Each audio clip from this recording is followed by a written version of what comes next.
Halo sobat sekalian, kita jumpa lagi. Konten kali ini saya akan membahas mengenai peretasan. Supaya persepsi sama, peretasan yang saya maksud di sini berdasar konsensus bahasa teknikal komputer adalah exploit. Apa beda istilah cheat, hack, dan exploit? Cheat adalah jalan pintas yang ditulis dalam bahasa coding yang memang ada dalam suatu program, biasanya game. Tujuannya untuk testing bagi developer. Hack adalah semacam taktik atau cara mendapatkan sesuatu secara cepat, tidak harus merugikan atau mengakali sistem. Sedangkan exploit adalah suatu cara untuk melemahkan pengaman sistem untuk mendapatkan sesuatu yang berharga di dalamnya. Di konten ini kita akan mengulas serangkaian kejadian exploit terbesar dalam 1 tahun terakhir. Sebelum saya mulai, seperti biasa, perkenalkan nama saya Adi, host channel ini CryptoCryptDude. Konten ini berisi pengetahuan dan informasi seputar blockchain, cryptocurrency, dan proyek-proyeknya.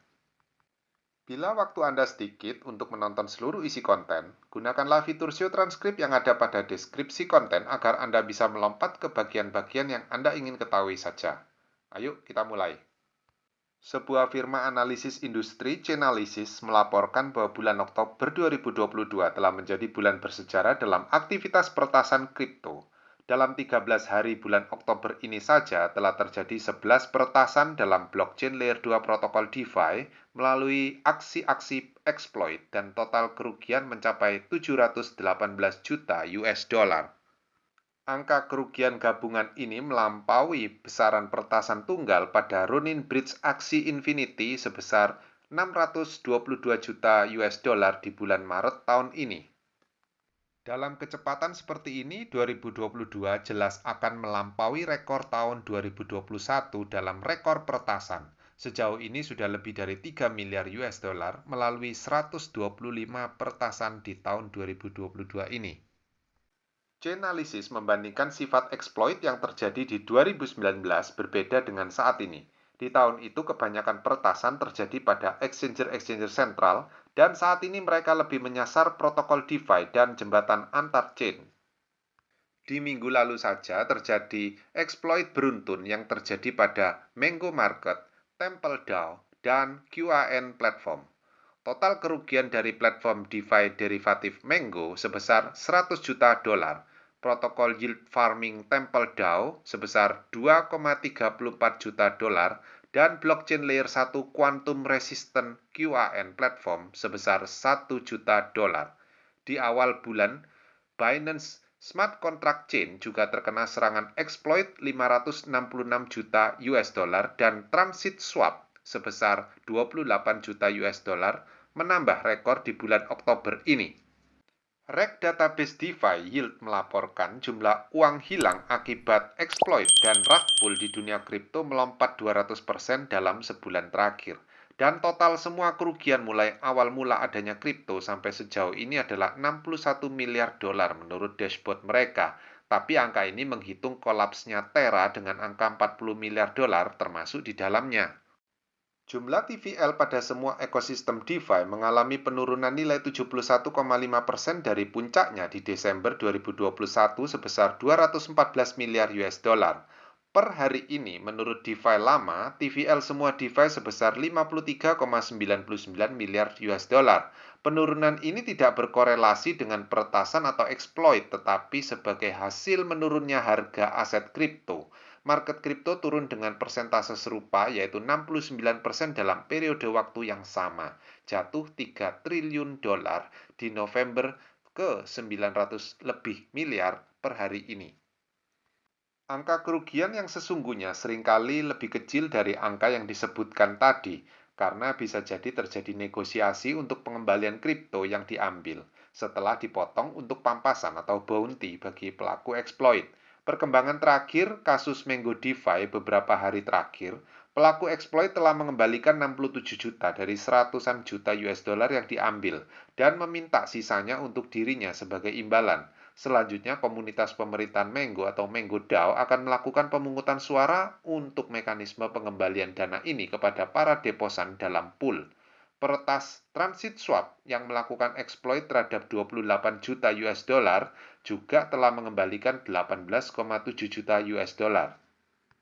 Sejak Juli 2021 tercatat ada 11 DeFi yang mengalami kerugian dengan angka tertinggi dan pemegang rekor tertinggi 2022 masih dipegang Ronin Bridge, sedangkan Poly Network dalam jumlah sama di tahun 2021. Yang disasar oleh peretas bermacam-macam mulai dari pesan verifikasi dalam validator, pesan verifikasi dalam kontrak chain sasaran, kebocoran private key wallet, celah kelemahan logika dalam deposit dana, celah kerentanan dalam fungsi darurat cross-chain untuk mengganti validator, atau verifikasi kejadian di validator. Binance Smart Contract Exploit $566 juta. Kejadian ini terjadi pada sebuah lemahnya verifikasi pesan yang menurut peneliti security terjadi karena penyerang bisa membuat proof untuk blok tertentu. Mulanya platform untuk sementara menghentikan operasi pada Binance Smart Chain karena aktivitas irreguler dan ternyata dikonfirmasi sebuah serangan exploit. Aksi cepat dari Binance menghentikan operasi tepat waktu sehingga dari upaya meretas $566 juta, $466 juta berhasil diselamatkan. Kejadian peretasan Wintermute $160 juta. Peretasan ini terjadi pada 20 September 2022 yang mengakibatkan platform ini terjebak dalam hutang besar $200 juta. Meski begitu, Wintermute tetap berhasil menyelesaikan hutangnya sebesar $92 juta pada TrueFi. Wintermute ini adalah sebuah automate market maker yang menyediakan likuiditas untuk 50 exchanger sentral dan desentral. Di antaranya ada Binance, FTX, Coinbase, Kraken, Huobi, Uniswap, Bitfinex, Bitstamp, DYDX, dan lain-lain. Exploit pada Nomad Bridge $200 juta. Di bulan Agustus, hacker berhasil mengeksploit jembatan lintas chain Nomad yang menghubungkan blockchain Avalanche, Ethereum, Fmos, Milkomedia C1, dan Moonbeam. Pelaku bukan tunggal tapi seakan sinergi ratusan orang melalui ratusan alamat wallet yang menerima token langsung dari bridge. Insiden terlihat pada WBTC, WETH, USDC, Frax, CQT, HBOT, IAG, DAI, Gero, Cards, SDL, dan C3 token yang diambil dari bridge. Pelaku exploit memindahkan token-token tersebut dengan cara tidak biasa, yaitu memindahkan masing-masing persis dalam jumlah token sama berulang kali lebih dari 200 kali. Pelaku melakukan jual rugi pada platform, menciptakan lubang selisih harga slippage yang tinggi, dan saat bersamaan melakukan arbitrase pembelian untuk mengambil selisihnya. Para pelaku menggunakan platform Uniswap versi 2 ketimbang versi 3, karena versi 2 ini punya likuiditas lebih terbatas sehingga bisa menciptakan selisih harga yang jauh lebih tinggi hingga 50% ketimbang versi 3 yang hanya maksimum 0,5%. Pada akhirnya $36 juta dikembalikan ke wallet recovery Nomad dari 40 alamat wallet. Exploit Harmony Bridge $100 juta. Di bulan Juni, Harmony mendapati serangan pada Horizon Bridge pada blockchain-nya yang menguras $100 juta dalam berbagai bentuk kripto karena kebocoran private key. Horizon Bridge ini menghubungkan blockchain Harmony, Ethereum, Binance Smart Chain, dan Bitcoin bersama-sama yang menimbulkan kecacatan pada dompet multisig di blockchain-blockchain tersebut yang berdampak pada 65.000 wallet dan 14 macam aset kripto. Harmony Bridge hanya punya pengaman 5 validator dan hanya butuh 2 saja dari 5 wallet multisig tersebut untuk bisa meretas. Setelah kejadian ini, mereka menambah pengaman menjadi 4 dari 5 validator harus memberikan persetujuannya untuk transaksi bisa dilakukan. Exploit pada Ronin Bridge $600 juta. Di bulan Maret tahun ini, sekitar $622 juta dalam Ethereum dan USDC dicuri dari jaringan Ronin, sebuah sidechain dalam Ethereum untuk cryptocurrency game Axie Infinity. Penyerang diketahui melakukan peretasan private keys untuk memalsukan penarikan dari Ronin Bridge kontrak dalam 2 transaksi. Ronin yang hanya punya 9 validator kebobolan 5 validator, sehingga penarikan palsu ini dijalankan oleh sistem. Meretas dan mencuri adalah satu hal, tapi bagian tersulit adalah mencairkan kripto ini menjadi uang, dan disinilah penyerang Ronin berani dan mampu melakukan hal ini. Exploit pada Matter.io DeFi $4,2 juta. Pada 5 Februari 2022, sebuah bisnis di bidang infrastruktur blockchain Matter, yang bekerja pada sektor DeFi, kehilangan 4,2 juta US dollar dalam sebuah peretasan bridge. Hacker dilaporkan membawa lari 1.391 Ethereum dan 2,74 BTC setelah aktor jahat memanfaatkan sebuah bug dalam bridge tersebut diperkenalkan oleh tim Matter. Kelemahan ini dilaporkan karena lemahnya logika perintah dalam melakukan deposit dana. Dalam hal ini, biasanya token palsu bisa disusupkan. Exploit pada wormhole 325 juta dolar. Protokol wormhole, sebuah cross-chain ternama yang menghubungkan cryptocurrency Solana, Ethereum, Avalanche, dan beberapa chain, diretas pada 2 Februari lalu. Sekitar 325 juta US dollar dalam wrap Ethereum dicuri, sehingga pengelola wormhole bridge harus menambah deposit Ethereum untuk menambal koin yang dicuri. Kelemahan ini dilaporkan karena kerentanan logika dalam deposit dana. Exploit pada multi-chain 1,4 juta dolar karena kekurangan serius pada kode logika yang digunakan untuk penyimpanan uang ke multi-chain yang diketahui sebagai AnySwap, satu platform di antara swap token kripto terbesar, kecurian sedikitnya 1,41 juta US dollar oleh penjahat cyber. Banyak sumber berita menyebut bahwa kerugian sebenarnya mencapai 3 juta US dollar atau 384 Ethereum saat itu.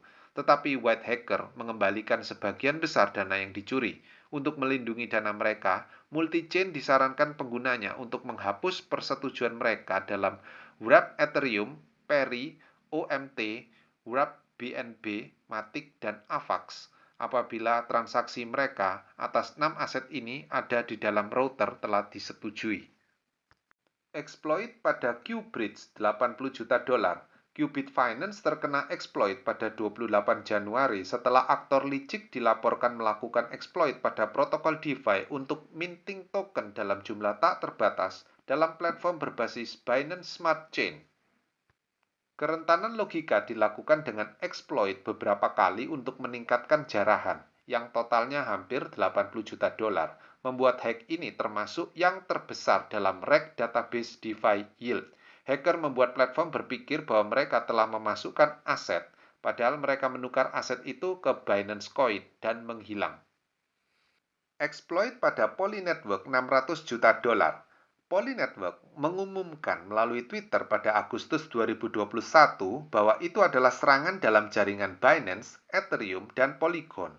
Protokol yang menyediakan penukaran token melalui beberapa blockchain itu menggetarkan seluruh pasar setelah menjadi sasaran serangan terbesar waktu itu dengan dana tercuri termasuk 273 juta dolar berupa Ethereum, 253 juta dolar dalam token-token Binance Smart Chain, dan 85 juta US dollar dalam USDC yang diambil dari jaringan Polygon.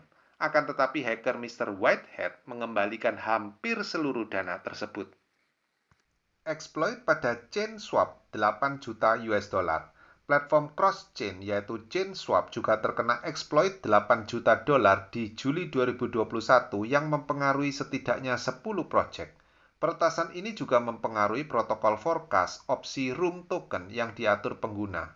Menurut sebuah cuitan mereka pada 10 Juli 2021, penyerang mencuri 550 juta dolar token Room.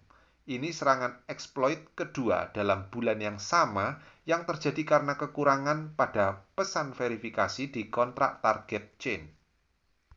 Exploit pada Thorchain 7,6 juta dolar. DEX Thorchain diserang ketiga kali dalam 2021 dan 2 diantaranya bahkan terjadi dalam seminggu. Sebanyak 5 juta dolar diambil dalam serangan flash loan. Pada Juli 2021, DEX ini mengumumkan bahwa mereka kehilangan hampir 8 juta dolar karena peretas menemukan kelemahan dalam logika internal blockchain, termasuk melakukan eksploitasi verifikasi yang digunakan untuk menyimpan dana atau fungsi cross-chain. Beruntunglah pelakunya adalah whitehead hacker yang meminta pampasan hanya 10% untuk pengembalian dana ini. Kini mari kita simpulkan pembicaraan kita pada konten kali ini. Bisnis apapun selalu tak lepas dari apa yang disebut cost of doing business. Biaya karena kesalahan tak lepas dari perjalanan sebuah usaha. Dalam pengembangan kripto dan blockchain, masalah keamanan selalu jadi sesuatu yang melekat pada proyek baru. Celah sekecil apapun bisa menjadi mahal harganya bila tak segera ditemukan. Meski total jumlah nilai yang diretas sangat besar dalam 10 tahun terakhir dan akan makin besar lagi di kemudian hari, tapi justru itu yang menunjukkan bahwa proses perbaikan akan terus terjadi. Tanpa masalah, tidak akan ada kemajuan. Demikianlah kawan, konten kali ini. Semoga bermanfaat bagi kita semua ya. Subscribe, nyalakan notifikasi, dan share konten ini.